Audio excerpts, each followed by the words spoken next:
Wrigley's Spearmint Chewing Gum, the refreshing, delicious treat that gives you chewing enjoyment, presents for your listening enjoyment John Lund as Johnny Dollar. Henry Grant, Johnny.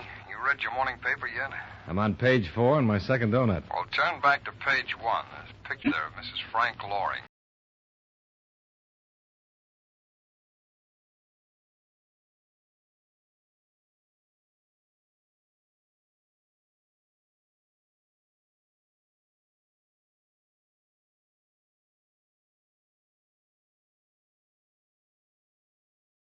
Come right over.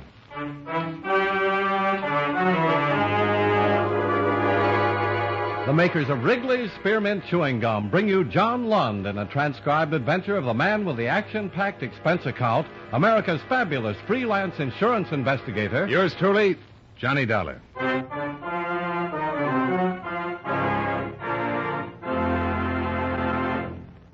Wrigley's Spearmint Chewing Gum refreshes you. Wrigley's Spearmint Chewing Gum gives you real chewing enjoyment. Yes, for chewing enjoyment plus refreshment, it's Wrigley's Spearmint Chewing Gum.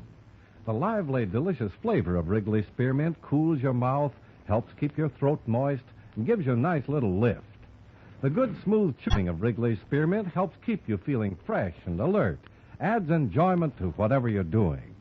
So for chewing enjoyment plus refreshment, treat yourself often to Wrigley's Spearmint Chewing Gum. Healthful, refreshing, delicious.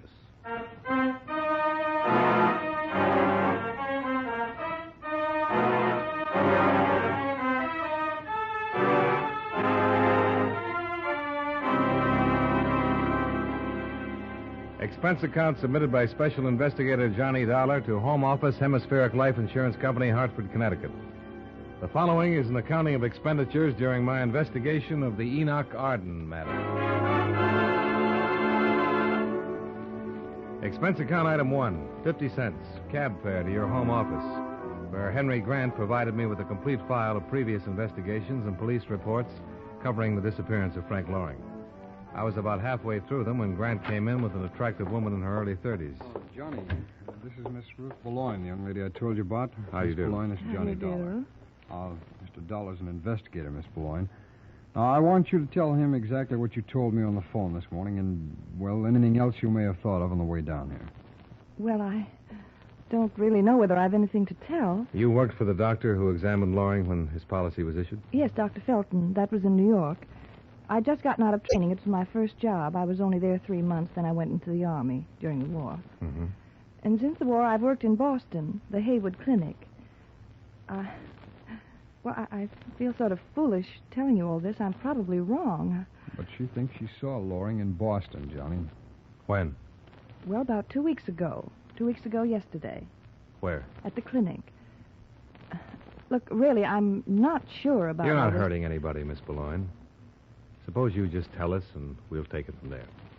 Well, as I said, it was 2 weeks ago. A man came to the clinic. He wanted to be vaccinated. Did he give his name? Yes, but it wasn't Frank Loring. He gave the name of Michael Walsh. I thought he looked familiar, but I couldn't place him. What was the reason for the vaccination? He needed an international certificate of vaccination. It's required by law for anybody going abroad. Oh, he was leaving the country. Well, I guess so. He wanted the certificate. I administered the vaccine. He came back 5 days later, and the doctor entered the result on his card and signed it. That's all I know. Well, what made you connect this Michael Walsh with Frank Loring? I really don't know. I didn't until this morning. I remembered thinking I'd seen him before, and then when I saw that story this morning about Mrs. Loring, the name just came into my mind. You'd only seen Loring once, 10 years ago? Yes, but as I said, it was my first job, and I was impressed at the time having him for a patient. Why impressed? Well, I knew he was an actor. I'd seen a couple of shows he was in, read his name in columns, things like that. Did this Michael Walsh look like Frank Loring, as you remembered him? No, he didn't. I can't explain it. Well, it seemed worth a try anyhow, Johnny. Wait a minute, Grant. Let's not chuck it out so easily. I've been reading this file on Loring.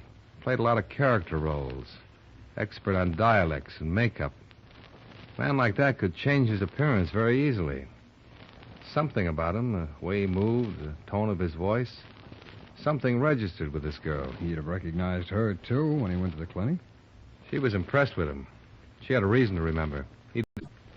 I feel a little foolish. And I feel a little curious. How about you, Grant? I've been curious all morning. So curious, I checked the steamship and airline. And? And a man named Michael Walsh sailed on the SS Castillo 6 days ago. She runs between Boston and Santiago, Chile. You know when she reaches the Panama Canal? Yeah, day after tomorrow. That's plenty of time for you to get down there by air. Yeah, with enough to spare for a stopover in New York and a chat with Mrs. Loring. Expense account item 2, $11.30. Train fare and incidentals between Hartford, Connecticut and the Greenwich Village section of New York, where Mrs. Frank Loring was living it up bohemian fashion. It was evening and the party was in full swing when I arrived. The apartment door was wide open, so I just walked in. Somebody shoved a glass into my hand like they used to do it at the local movie houses on dish nights. Wow. You must be Linda's boyfriend. Oh, must I? I knew it the minute I saw you. She always goes for the same type. Musician, aren't you? They always are. What do you play? Ring Alivio and double on Parcheesi. Oh, a funny one, eh? Well, Linda said when you got here to tell you the benefit is going to run late, so make yourself comfy and wait. She won't be here until 12. I'm Freddie. You must be a poet. How did you know? I'm psychic. Now, what's the party for?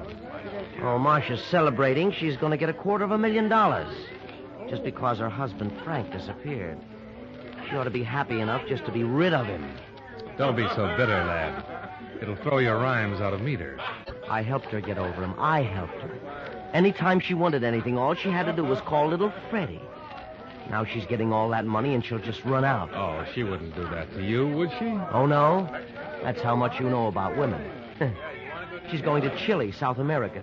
Oh, now that's an interesting bit of information, Freddie. She thinks I don't know about it. The airline called to confirm her reservation while she was out shopping this afternoon. Which one of those lovely ladies is Marcia Loring? Those? She doesn't look like any of them. Marcia's out in the kitchen fixing sandwiches. She needn't think she'll get any help from me. Oh, maybe I can lend a hand. Listen, mister, you've got a girl coming. Oh, sure, Linda. Well, she told me to give Marcia a message. Besides, you don't want to talk to me. Interferes with your brooding. I'll see you later, Frank. Come on. Well, hello. Come in. I'm making sandwiches for the starving multitudes. I know. I came in to help. How are you on opening bottles? Champagne? What, for those peasants? Beer. It's right there. The opener's on the hook. Oh, we're in business. Hey, what are you, a party crasher, or did you come with one of the girls? A crasher. Oh, the breed is improving. We both know some of the same people, though. Like who? Who's been hiding you from me? Fellow up in Boston. I don't know anyone in Boston. Not even Michael Walsh? Get out of here. Now, listen, Mrs. Loring. I said get out. You weren't invited here. You don't belong here, so... What is it, Marcia? What happened? What did he do? Keep your rompers on, Shakespeare. I told you not to bother her. You musician. Look out, Freddie! Oh, no.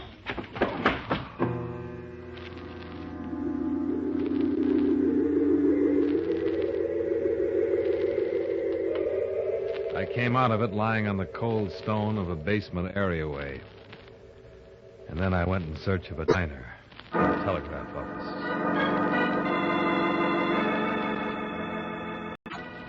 Expense account item 3, 80 cents for breakfast and aspirin.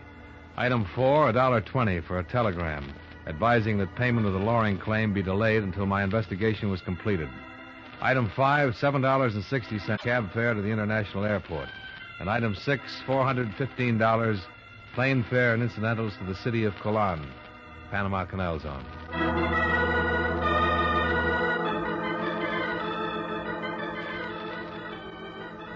As usual, it was raining in Colon. The SS Castillo had reached port slightly ahead of schedule. Was waiting to go through the locks when I made my way.